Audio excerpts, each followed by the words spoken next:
noches, hermanos, que el Señor les bendiga. Doy gracias a Dios porque me permite llegar a esta quinta conferencia, que ya es la que da conclusión a todo esta parte de predicación, de esta concentración de las confraternidades de iglesias bíblicas y misioneras de la República Dominicana. Realmente es una gran oportunidad y yo creo que yo he sido edificado grandemente con esta participación, con esta oportunidad que ustedes me han dado. Yo quiero hacerle una pregunta que quizás debería habérsela hecho a los dirigentes, pero ahora que se me ocurre que no quiero dejar pasar la oportunidad. ¿Cuál es el programa de formación teológica que esta confraternidad tiene?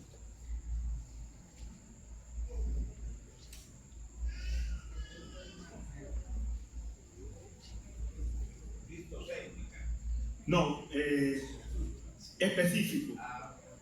Un instituto, un seminario, un sistema de becas, dígame, cielo. El instituto Emmanuel. Ok. Dirigido por la iglesia hermana bíblica misionera de Luperón. Bueno, qué bueno. En el Luperón hay un instituto de formación teológica, bíblica. La aspiración que yo tengo, o el deseo que yo tengo, es que lo que yo he estado haciendo y lo que el Señor me ha estado permitiendo hacer, impacte ese instituto. ¿Cuál es la forma de que ese instituto de formación teológica que tiene esta confraternidad sea impactado? Es aumentando el número de matriculados, es fortaleciendo y revisando el currículum que se imparte allí, es acercando más lo teológico a lo pastoral, es creando una iglesia que responda a la palabra de Dios y que cada día más hermanos se formen para enfrentar los desafíos, los retos que tiene la iglesia hoy. Ahora es más fácil la preparación porque lo pueden hacer por una plataforma virtual o a través de las redes, por cualquier otra manera u otro recurso. Pero sí es importante que pensemos en ese instituto de formación, en el fortalecimiento de esa entidad, porque eso tiene que repercutir en el crecimiento de la iglesia, en la competencia de la iglesia para hacer la obra misionera en su espacio. Es decir que de esos temas también podemos hablar y ayudar, porque como le he dicho, no se trata solo de dar una conferencia, tener una participación y gozarnos, es que está más allá. ¿Qué es lo que queremos? El qué y el para qué son fundamentales en cualquier cosa que hacemos. Es decir que, y quien me motivó fue el hermano César. hacer esta pregunta, porque él se lleva una palabrita. Hermano Nelson, él se lleva una palabrita que dijo que la aprendió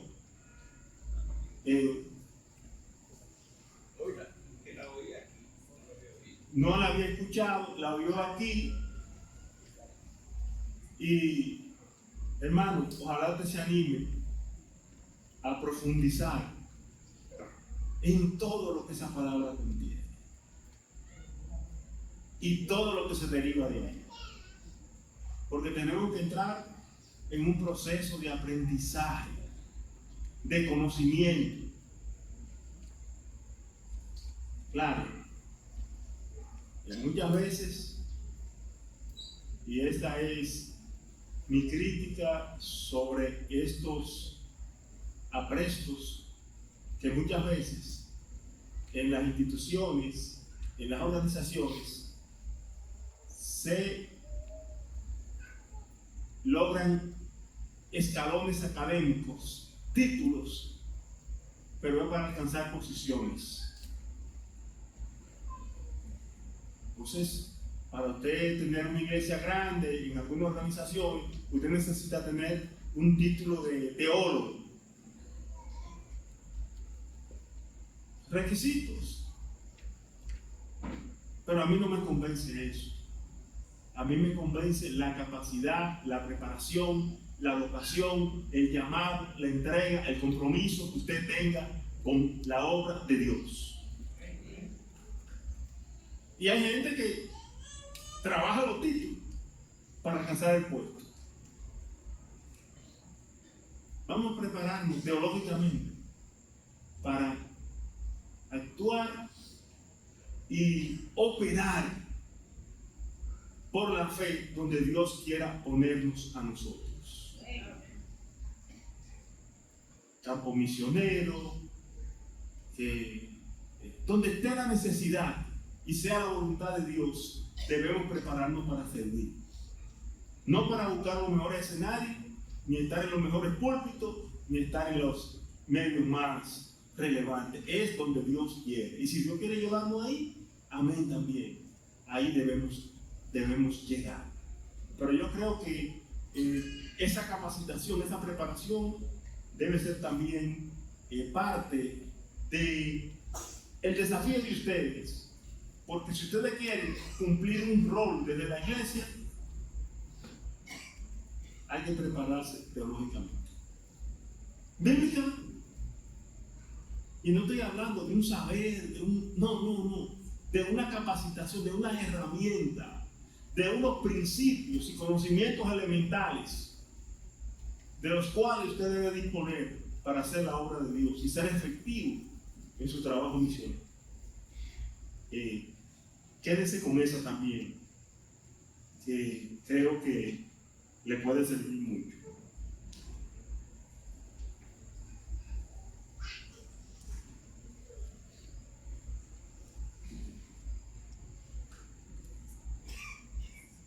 Yo quiero hablar del tema de hoy sobre la iglesia triunfante. La iglesia triunfante y el reino de Dios restaurado en toda su plenitud.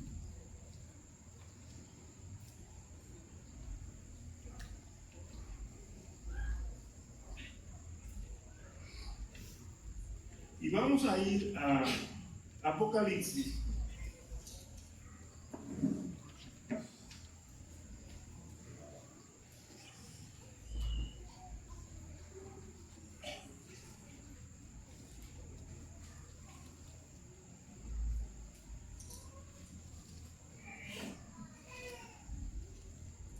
Vamos a ir a Apocalipsis capítulo 1, verso 9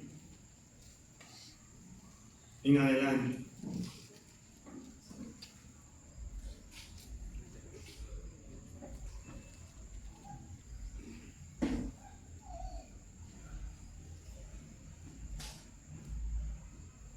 Dice así: yo Juan, vuestro hermano y copartícipe vuestro en la tribulación, en el reino y en la paciencia de Jesucristo, estaba en la isla de Patmos por causa de la palabra de Dios y el testimonio de Jesucristo. Yo estaba en el Espíritu en el día del Señor y oí detrás de mí una gran voz como de trompeta que decía: yo soy el Alfa y el Omega, el primero y el último. Escribe en un libro lo que ves y envíalo a las 7 iglesias que están en Asia: a Éfeso, Esmirna, Pérgamo, Tiatira, Sardis, Filadelfia y Laodicea. Y me volví para ver la voz que hablaba conmigo, y vuelto vi 7 candeleros de oro, y en medio de los 7 candeleros de oro a uno semejante al Hijo del Hombre, vestido de una ropa que llegaba hasta los pies y ceñido por el pecho con un cinto de oro. Su cabeza y sus cabellos eran blancos como la blanca lana, como nieve, sus ojos como llama de fuego, y sus pies semejante al bronce bruñido, refulgente como un horno, y su voz como estruendo de muchas aguas. Tenía en la diestra 7 estrellas, de su boca salía una espada aguda de 2 filos, y su rostro era como el sol cuando resplandece en su fuerza. Cuando le vi, caí como muerto a sus pies, y él puso su diestra sobre mí, diciéndome: no temas, yo soy el primero y el último, y el que vivo y estuve muerto, mas he aquí que vivo por los siglos de los siglos. Amén, amén. Y tengo la llave del Hades. Señor, añada bendición a su santa mano.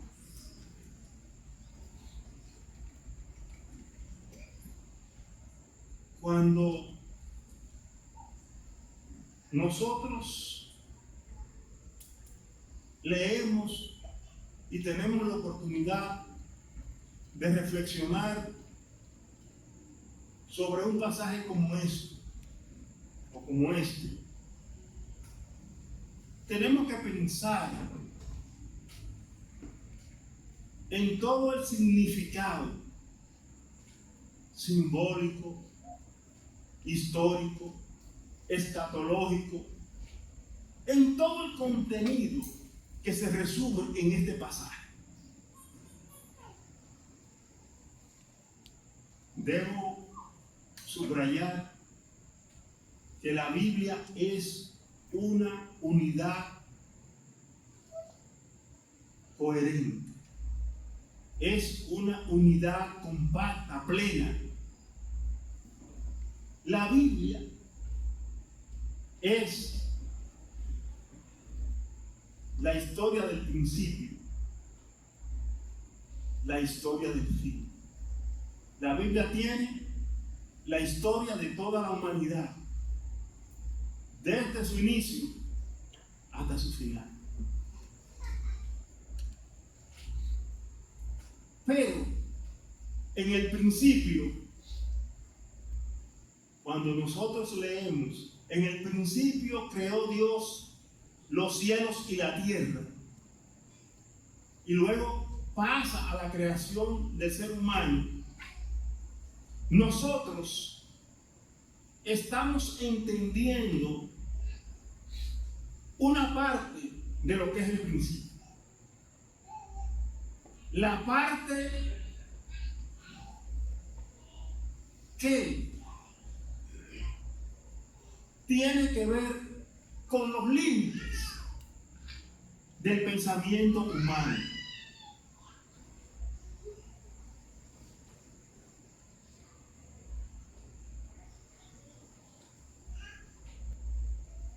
y usted puede comprender el principio. La historia contada en el tiempo. En un tiempo terrenal. En un tiempo medible. Pero hay un tiempo que es inconmensurable, que nadie, ningún humano lo puede medir, ni antes ni después. Entonces, la Biblia recoge el espacio que a nosotros nos interesa,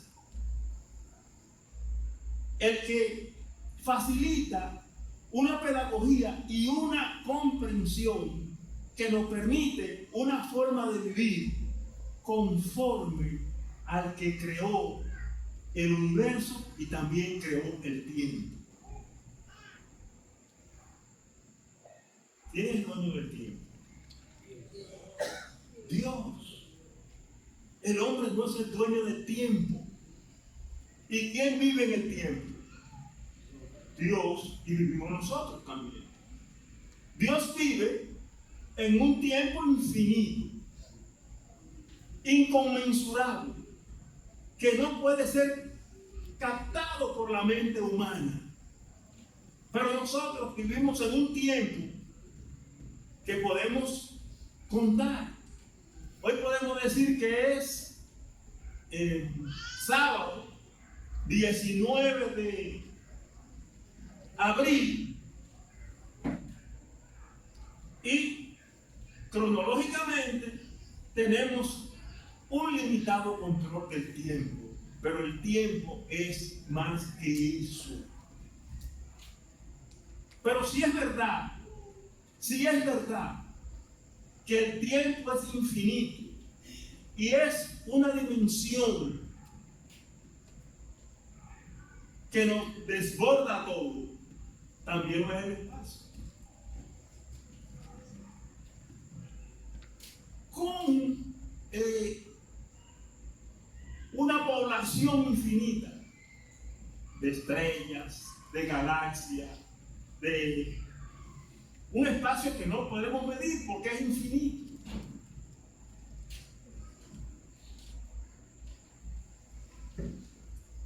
Vamos a hablar un poquito de fe inteligente. Si el espacio es infinito y el tiempo es infinito, ¿quién hizo el espacio y el tiempo? ¿Cómo es? Infinito. Una premisa elemental de lógica.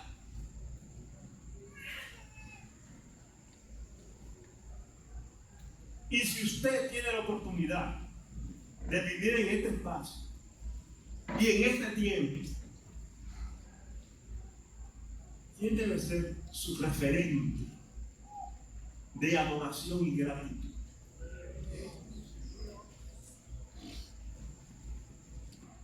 El Salmo 90 lo dice.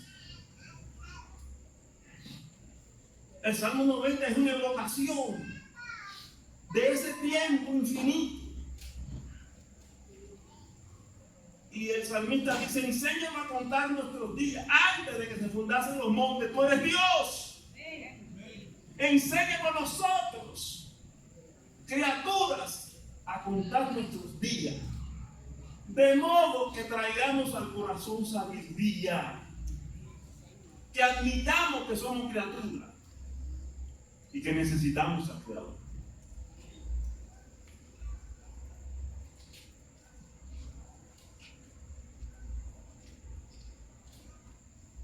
Todo lo que está relatado en la Biblia responde a un plan. En la Biblia no hay cabo suelto.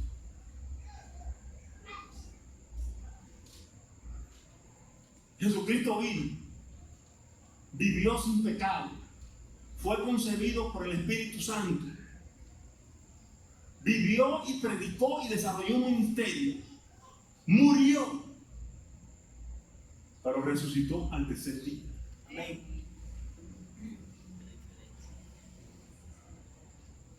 O sea, nosotros servimos a un Cristo vivo y resucitado, que en su vida nos dejó un ejemplo de vida.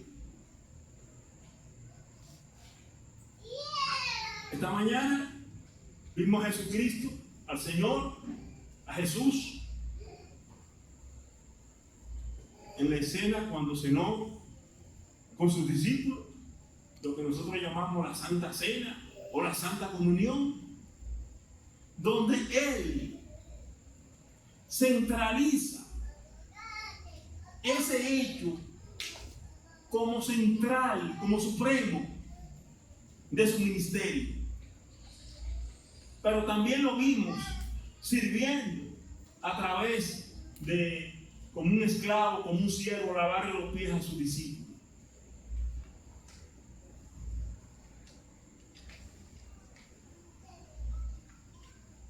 Pero ese Cristo que murió, también resucitó y venció en su resurrección al pecado y a la muerte. Pero dejó una iglesia que vamos a buscar Mateo 28, 16 al 20, y vamos a leer eso para que podamos entender mejor algunas cosas que quiero subrayar.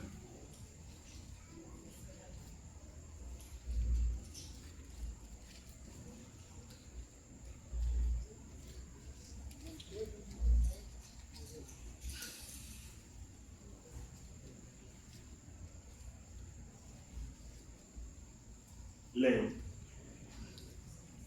Pasado el día de reposo, si nos colocamos en el tiempo cronológico, digamos que el día de reposo es hoy, sábado, de acuerdo a la tradición. No le vamos a dar mucha importancia a eso, pero si nos referimos a eso, no cometemos ningún desafío. Pasado el día de reposo, al amanecer del primer día de la semana, vinieron María Magdalena. No, yo estoy leyendo en el 28 y en el 16. Excúsenme. 16. Gracias. Oigan lo que pasó. Pero los 11 discípulos se fueron a Galilea, al monte donde Jesús le había ordenado. Y cuando le vieron, subrayamos esta palabra. Asimismo como Nelson se cogió la unión impostada para él, que sea de buen provecho, vamos a coger nosotros la palabrita: le adoraron.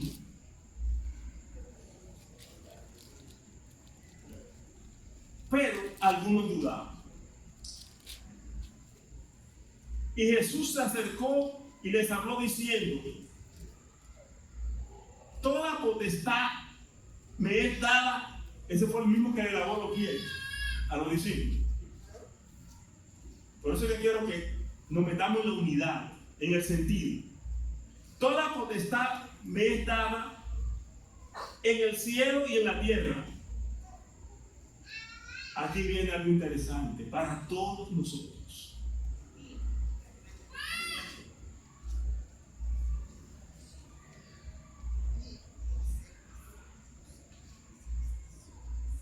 Por tanto, id y haced discípulos a todas las naciones, bautizándolos en el nombre del Padre y del Hijo y del Espíritu Santo, enseñándoles que guarden todas las cosas que yo les he mandado.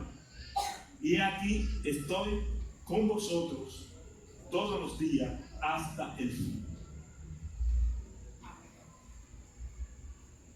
Yo quiero hacer una parte para que observemos la adoración en relación con la misión. De acuerdo al principio bíblico relacionado con los estudios, con lo que uno ha visto en la Biblia, siempre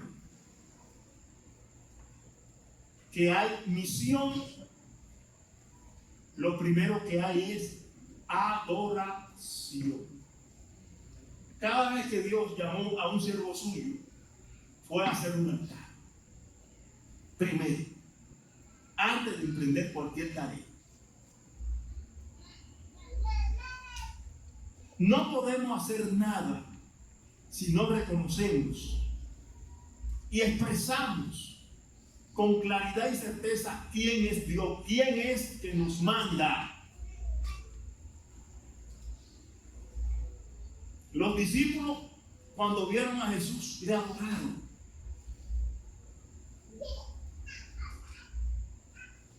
Expresaron con su corazón, con su vida, con sus gestos, con su lenguaje corporal, con lo que sea, que ese Cristo es Dios.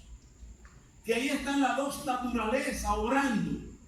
Pero en este caso, en un plano trascendente, porque ya no es el Cristo terrenal, sino el Cristo resucitado y glorificado, el que está hablando.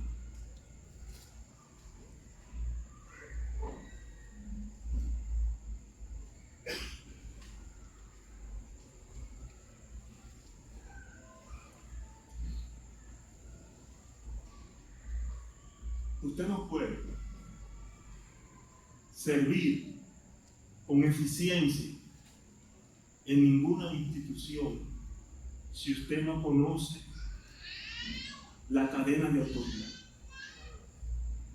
la jerarquía que la define. Y eso también se cumple con Jesucristo. Cuando usted está en una empresa, usted debe saber cuál es su jefe inmediato y cuál es la cadena de autoridad que define el accionar de esa empresa. La Gran Comisión es una empresa del cielo. Y hay una cadena de autoridad. Porque el Señor dice, toda potestad me es dada en el cielo y en la tierra. Por eso yo lo envío a ustedes. Pero previo a eso, tiene que expresarse la adoración. Y vamos a expresar y vamos a entender la adoración no como un hecho religioso. No. Porque con un hecho religioso podemos caer en el legalismo, en el fariseísmo o en cualquier otra herejía. Vamos a entender la adoración con el reconocimiento que amerita el Dios que hizo los cielos y la tierra. El Dios que envió a Jesucristo a la tierra. El Cristo que murió por nosotros y resucitó.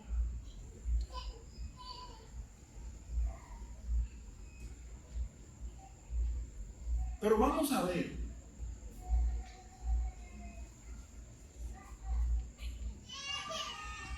algunas implicaciones de la adoración.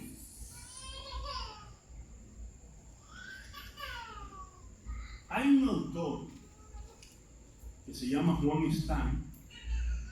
Yo tuve la oportunidad de conocerlo en Costa Rica. Era un teólogo muy avesado, muy fino. Y él escribió sobre la adoración. Y yo tomé algunas notas de esa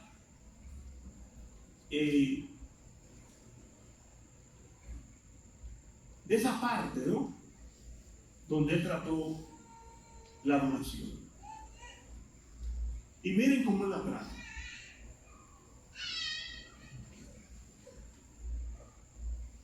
Él dice que la adoración y la oración son los actos más revolucionarios que se pueden realizar.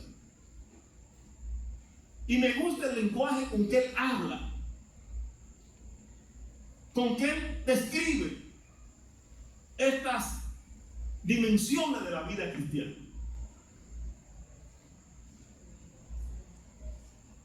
Es sentencioso, es directo, es frontal, este teólogo. Y él nos dice, ningún error más fatal que pensar que la adoración es un placentero pasatiempo espiritual para el deleite sublime del alma. El Apocalipsis nos enseña la asombrosa seriedad de la adoración, la solemnidad y la peligrosidad de la verdadera adoración. Y vamos a ver por qué él dice que la adoración es peligrosa.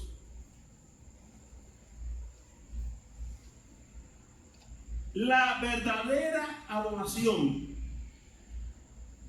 tiene que llevarnos a un nivel ético y existencial.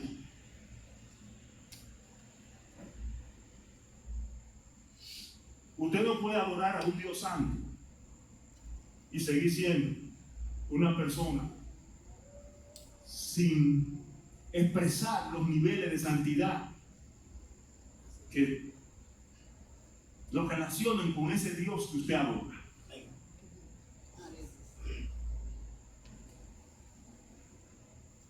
Nosotros decimos, con muchos, Cristo viene. Que pasó un accidente. Eso que Cristo viene. Cristo no viene por nada de eso.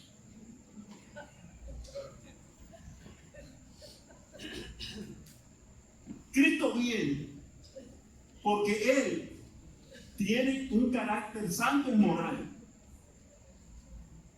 Y si ustedes van a la Biblia, desde el principio, ustedes ven un Dios aplicando ley y moral para el universo que Él hizo. Para el universo que Él hizo y para el hombre que Él hizo. Y si ustedes van al Apocalipsis, van a encontrar a un Dios haciendo juicio como un juez, condenando toda la maldad que se ha hecho. Y si el mundo, en su orbitar astronómico, cósmico, es moral y se rige por leyes, y los hombres de la sociedad tenemos que estar sometidos a leyes, eso viene de Dios, de su carácter santo y moral. Eso no lo inventamos nosotros, eso viene dado de manera consustancial con la naturaleza del ser humano. El ser humano tiene una conciencia que le dice qué es malo y qué es bueno. Y usted hace lo malo, lo bueno, burla la ley, burla la policía, pero Dios lo va a juzgar. La palabra de Dios habla de los libros que van a ser abiertos al final. Dice un teólogo que nosotros hablamos de los libros que van a ser abiertos. ¿Cómo van a ser esos libros para dar los detalles de todo lo que se hizo y se dejó de hacer? El libro de la vida. ¿Dónde está eso? ¿Dónde se escribe eso?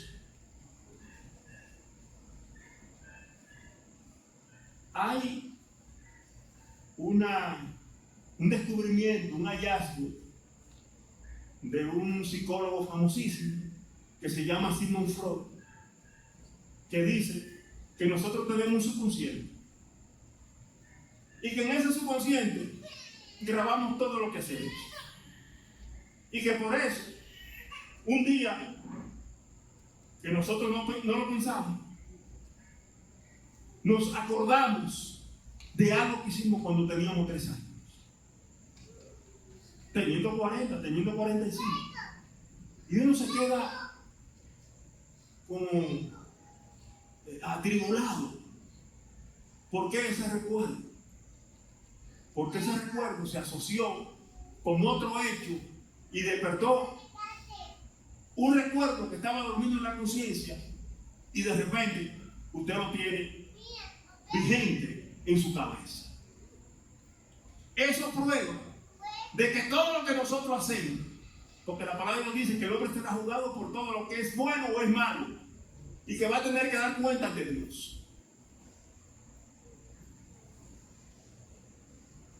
¿Ustedes saben qué pasa con eso? Ese es el libro de la vida. En nuestra conciencia se van a quedar grabadas todas las cosas que nosotros hacemos. Y cuando estemos delante de Dios, Dios nos la va a enseñar. Nada más evidente que eso que nosotros tenemos ahí. Es un disco duro que nosotros tenemos. Entonces, Cristo viene porque el mundo es moral.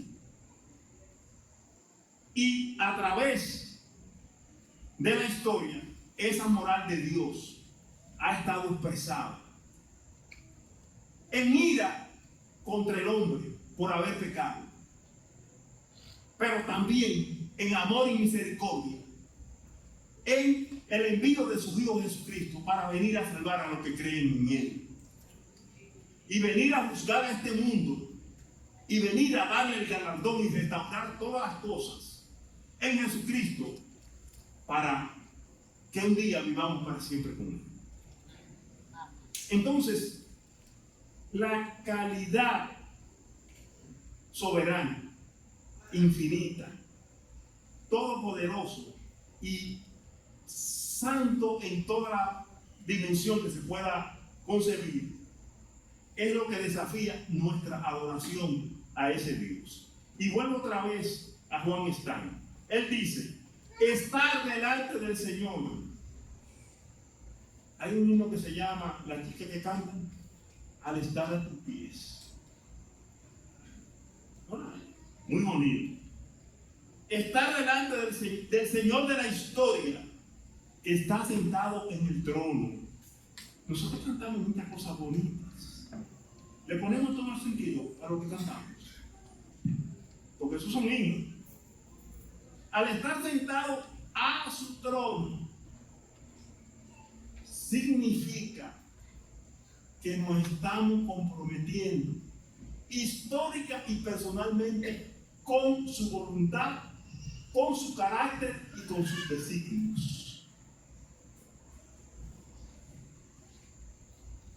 Usted no puede ser un hermanito que alaba a Dios con el corazón y expresa muchísimas cosas bonitas, y cuando sale ahí está diciendo muchísimas cosas feas. Usted no estaba adorando a Dios, usted estaba haciendo mueca, usted estaba haciendo un allante, un aguaje. Porque si usted está adorando a Dios, al Dios Santo, cuando usted sale ahí, no importa a qué situación usted se enfrenta, usted va a hablar lo que corresponde hablar a un hombre que acaba de hablar con Dios, a una mujer que acaba de hablar con Dios. Nos compromete ética y existencialmente la adoración a Dios. No podemos ir a Dios y seguir siendo lo mismo. La adoración tiene que transformarnos. Por eso es que la adoración antecede a la misión en todos los aspectos.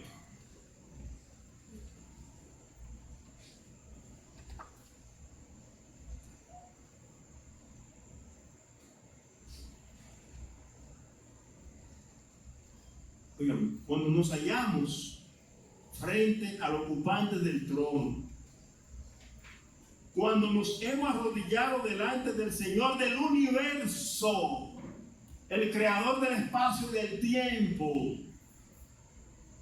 se nos transforma nuestra visión de todas las cosas.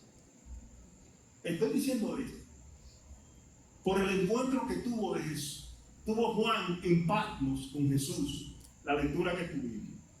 Es imposible adorar verdaderamente a Dios sin comprometerse en el acto con los valores del reino y la voluntad de aquel que está sentado en el trono. Si no, eso no es adoración, eso es teatro e hipocresía. Por eso es peligrosa la adoración, porque aquí no podemos venir a hacer teatro ni a hacer un cuadro de hipocresía. Adorar a Dios es comprometerse.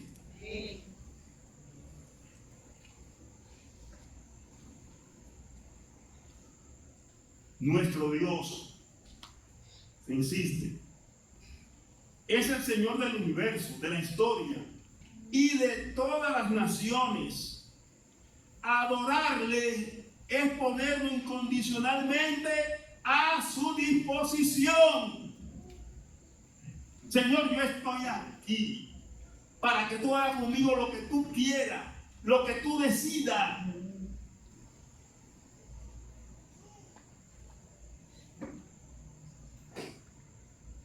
A su disposición hasta las últimas consecuencias para ser colaboradores en su propósito. Para hacer la misión, la iglesia tiene que ser una iglesia de oración y adoración.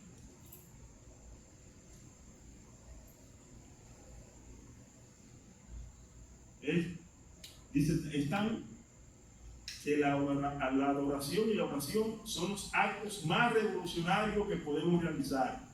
La adoración verdadera nunca puede ser históricamente escapista, ni políticamente neutral.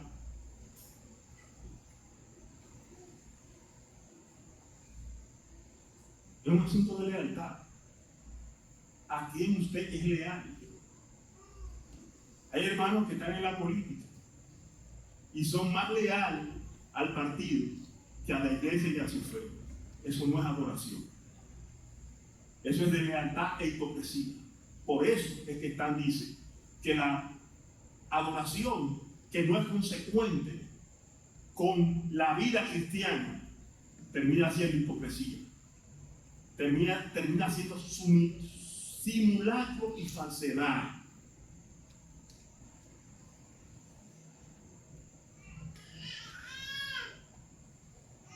Entre alabanza y alabanza van fuerte denuncia a la idolatría del sistema imperialista. Y no es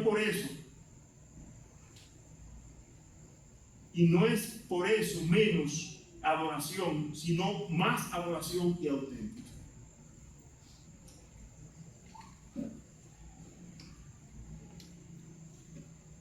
Voy a explicar esto.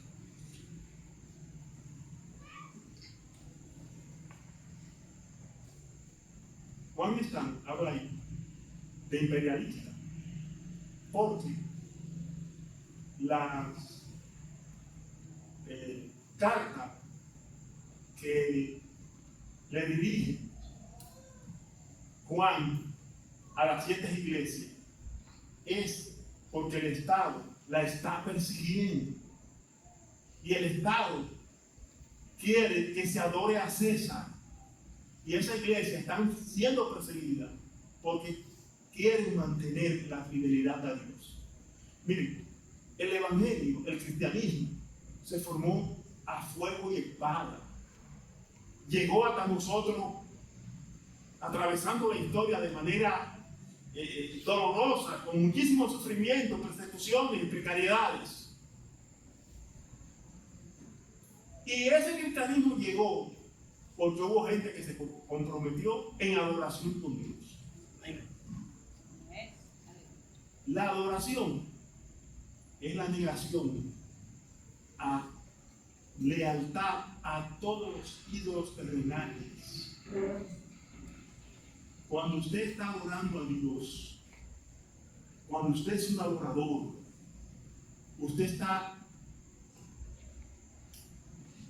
recibiendo la inspiración para decirle no a todas las cosas que compiten con Dios,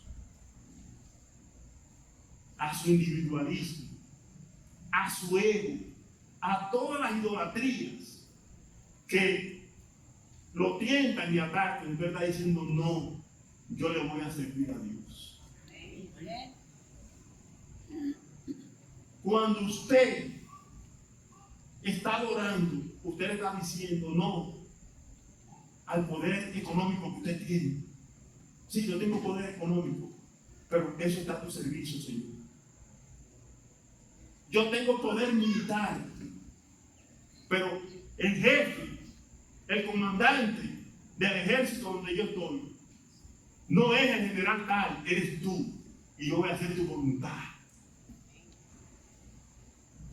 Nosotros vivimos en una sociedad del entretenimiento, una sociedad de la abundancia, que hastiada de la abundancia ha encontrado alternativa, se aburre y encuentra alternativa en el entretenimiento, y el entretenimiento se ha convertido en un ídolo. Usted, cuando está orando, tiene que decirle no a determinado entretenimiento que compiten con la lealtad que usted le debe al Señor. Cuando usted está orando, usted le está diciendo no a su carne y a los apetitos de placer que puedan generar su ser. Adorar a Dios es un compromiso ético y existencial. Es una actitud subversiva, sublevada. No, yo no lo voy a hacer.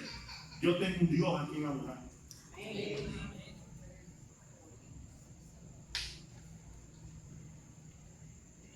Todos ustedes en su trabajo reciben presiones, en su vecindad, a veces entre los familiares. Usted tiene que tener el suficiente discernimiento para decir no.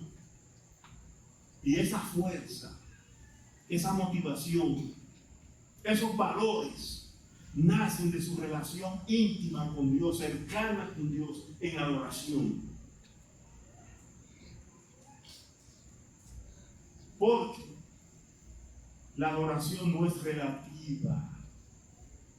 La relación tiene una connotación absoluta.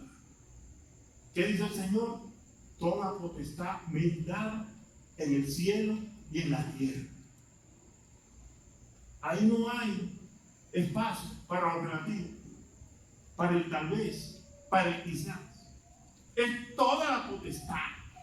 No hay poder que compita con el poder de Dios. Y ese poder está a su disposición cuando usted puede adorar a Dios.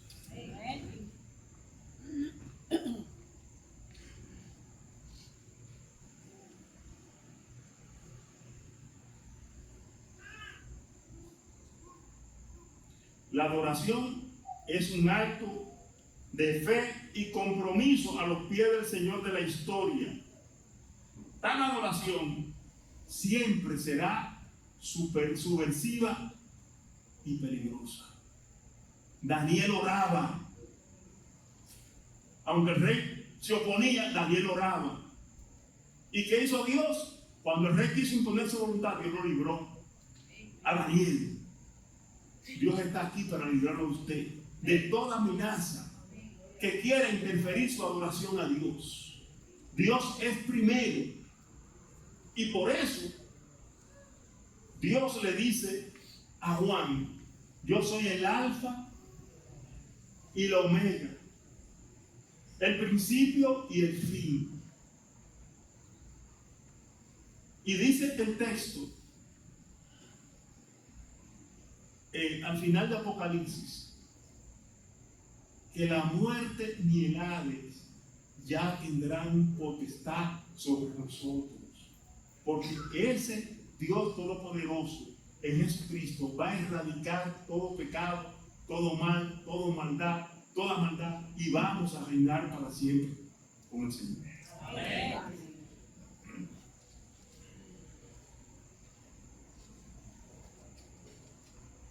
Nos vamos saliendo un poquito de la religión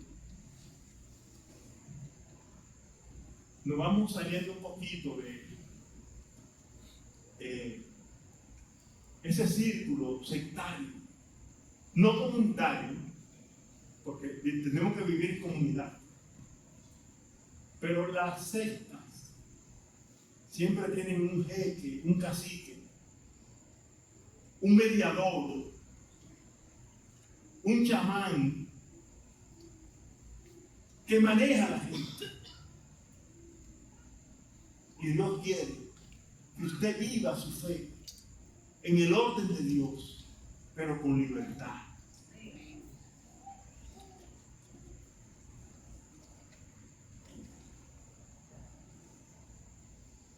Hay ideologías que compiten con su adoración, con su fe, con su vida cristiana. Usted tiene que tener la capacidad de discernirla. Y el conocimiento es liberación. Y el conocimiento de la palabra de Dios es liberación para el cristiano. Es una liberación tal que muchos miedos que nos atacan a nosotros, cuando tenemos la seguridad y la certeza de la palabra de Dios, vencemos los miedos y somos cristianos más seguros y más fieles. Amén.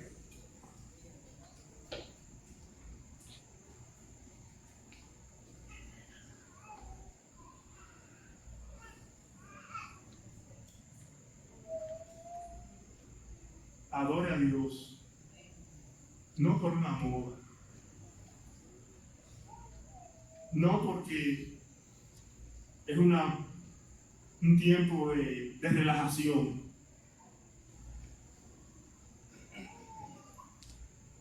No porque yo me siento bien cuando estoy adorando así. Adore a Dios con compromiso. Adore a Dios porque usted quiere identificarse con el carácter santo de Dios. Y se goza, se disfruta la adoración, se eleva el espíritu. Hay cambio y hay confort en la adoración. Pero eso no es el motivo. El motivo es Dios mismo. La principal tarea de la iglesia y la tarea fundamental de la iglesia es la adoración. No es el evangelismo, no es la educación cristiana, no es ni siquiera el servicio. Lo primero es la adoración, porque lo demás es un producto de la adoración a Dios. ¿Qué le dijo el Señor a sus discípulos antes de salir a evangelizar? Váyanse ¿dónde? A Jerusalén. Y esperen ser investidos con el Espíritu Santo. La adoración, la comunión con Dios es primero que la misión. Cuando usted trata de cumplir el rol de la iglesia con estrategia, con mercadeo, con eslogan, es muy difícil que usted cumpla la voluntad de Dios. Pero cuando usted va en adoración a Dios y puede recibir la dirección de Dios para hacer la obra misionera, usted es más efectivo y está más consciente de las luchas y los poderes con los que usted se va a enfrentar. Esa es una vía que no tiene alternativa para usted construir y desarrollar y alcanzar lo que se llama el reino de Dios. Vamos ya concluyendo a ver esta parte que tiene que ver con la iglesia y el reino de Dios. Con ese tema que es la iglesia triunfante. ¿Triunfante sobre qué? Nosotros tenemos que vencer el triunfalismo humano, y acogernos al triunfo de Cristo en la cruz del Calvario. Identificarnos con Cristo y decir como Pablo: porque con Cristo estoy juntamente crucificado y ya no vivo yo, más vive Cristo en mí. Apocalipsis 21. Leemos esta parte ya tratando de concluir. Dice así, en el verso 1: y vi un cielo nuevo y una tierra nueva, porque el primer cielo y la primera tierra pasaron y el mar ya no existía más. Yo, Juan, vi la santa ciudad, la nueva Jerusalén, descender del cielo de Dios, dispuesta como una esposa ataviada para su marido. Y oí una gran voz del cielo que decía: he aquí el tabernáculo de Dios con los hombres, y Él morará con ellos, y ellos serán su pueblo, y Dios mismo estará con ellos como su Dios.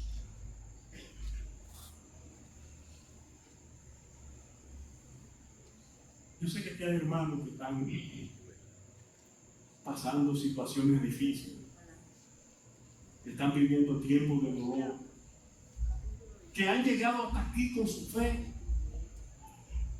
cogiendo lucha, como decimos nosotros, cogiendo palos, pero están aquí. Y qué bueno que están aquí. El Señor dice: enjugará Dios toda lágrima de ellos. Aleluya. Y oigan esto, qué maravilloso es Dios. Qué grande es Dios. Me gusta la palabra de Dios porque es una totalidad que abarca principio y fin. Y cuando llegamos al fin, nos encontramos con noticias que siempre nos alegran el corazón y nos inspiran. No habrá muerte. La paga del pecado es muerte. Y el pecado y Satanás serán vencidos por Jesucristo. No habrá separación. Todas las cosas van a estar reconciliadas en Cristo.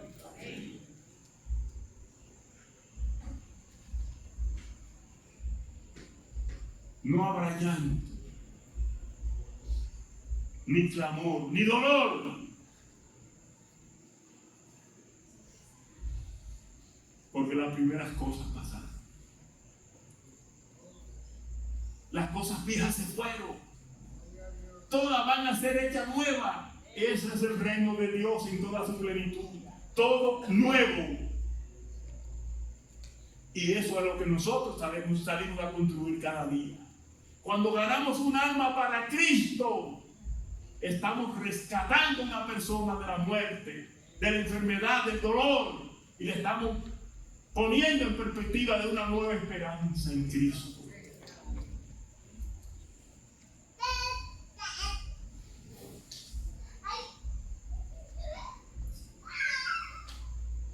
Y el que estaba sentado en el trono dijo: he aquí, yo hago nuevas todas las cosas.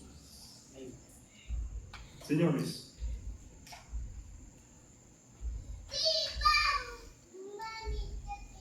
¿qué le puede prometer un político a ustedes? Un campo, un apartamento, una pensión. Pero suponga usted que fuera verdad, que la prometiera y la diera, cosa muy difícil. Pero es pasajero, como dice el hermano. Pero el Señor nos promete nuevas todas las cosas. Y es lo que le dice el Señor a Juan: escribe, porque estas palabras son fieles y verdaderas.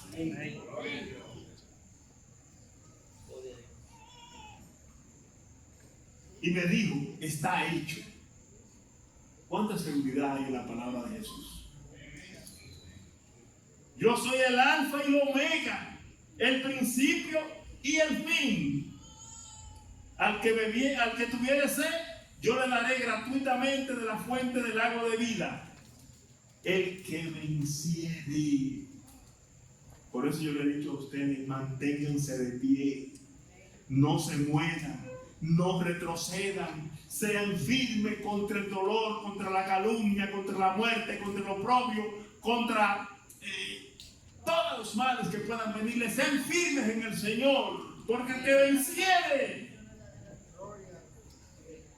heredará todas las cosas, y yo seré su Dios y él será mío. Amén. Aleluya. Amén.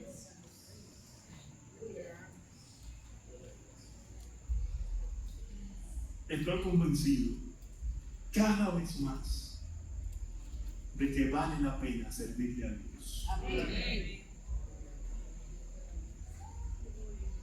Siéntase dichoso, dichoso, sumamente dichoso. Felicite y celebre el que usted un día decidió servirle al Dios de la gloria. Amén. Al Rey del universo. Amén. Al que tiene toda potestad en el cielo y en la tierra. Y hable de ese nombre con autoridad, no se avergüence de él. Dígale a la gente que usted es hija de ese Dios, hijo de ese Dios. Amén.